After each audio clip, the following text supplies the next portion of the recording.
درود دوستان همزبان، در جمع شما بودن باعث افتخار ماست. خود سمرقندی بودن یک مسئولیت بزرگ است و در جمع شما بودن نیست. امروز میخواستیم همه از همون برگ سبز از سمرقند قند بیاریم برای شما. گفتم که قریبی کن با من که تو را خویشم، گفتا که نبشناسم من خویش ز بیگانه.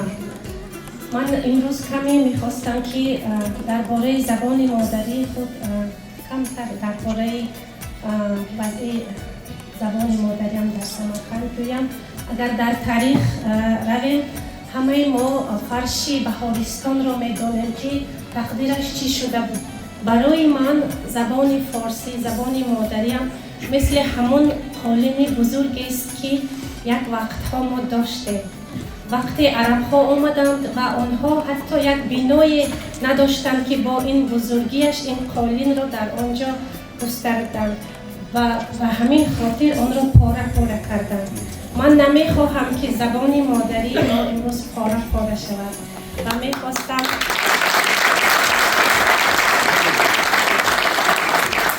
مثل آن فرش زیبا همون حشماتش را نگه دارد و امید میکنم که پس از سالیان زیاد هم از این کنگره از اینجا یک بانوی سمرقندی و زبان ناب فارسی سخن گوید.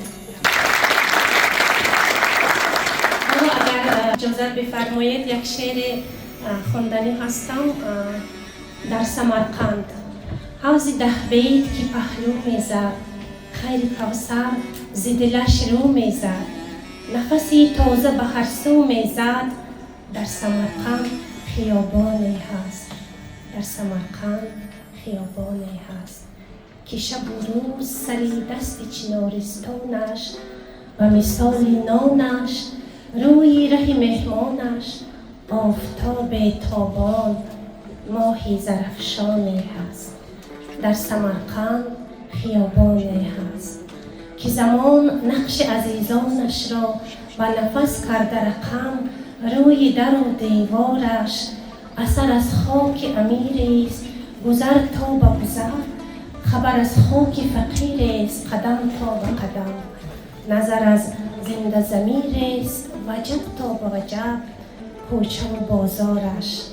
عصرها رفت که در آب و هوایش نفسی جانی هست، یاد جانانی هست. در سمرقند خیابانی هست که درختان و نهالان برش از شکرباغ بلندی پدری است، مرغکانش همه آهنگ دری میخوانند، جایبارش همه با سبک خراسان جاری است.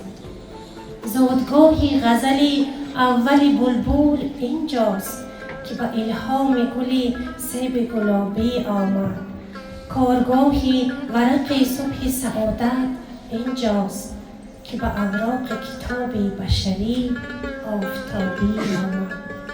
خون خورشید روان از رگ باغستانش تا به رگستانش، شعله عشق و تمناست چراغستانش که جلو می دهد از چشم و دل طفلانش. تا زمین هست و زمان هست و نگهبانی هست، در سمرقند خیابانی هست.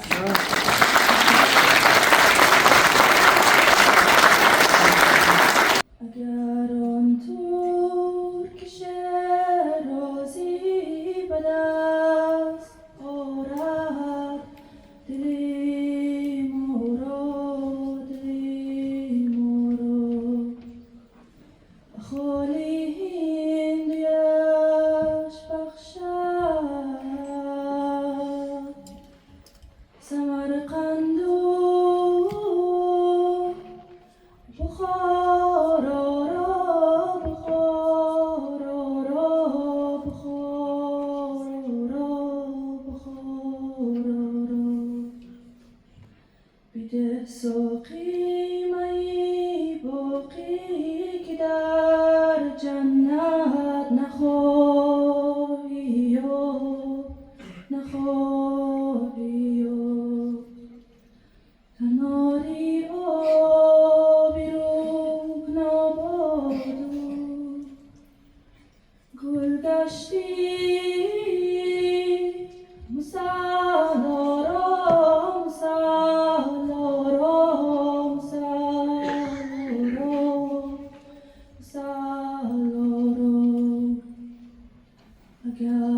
سمرقند و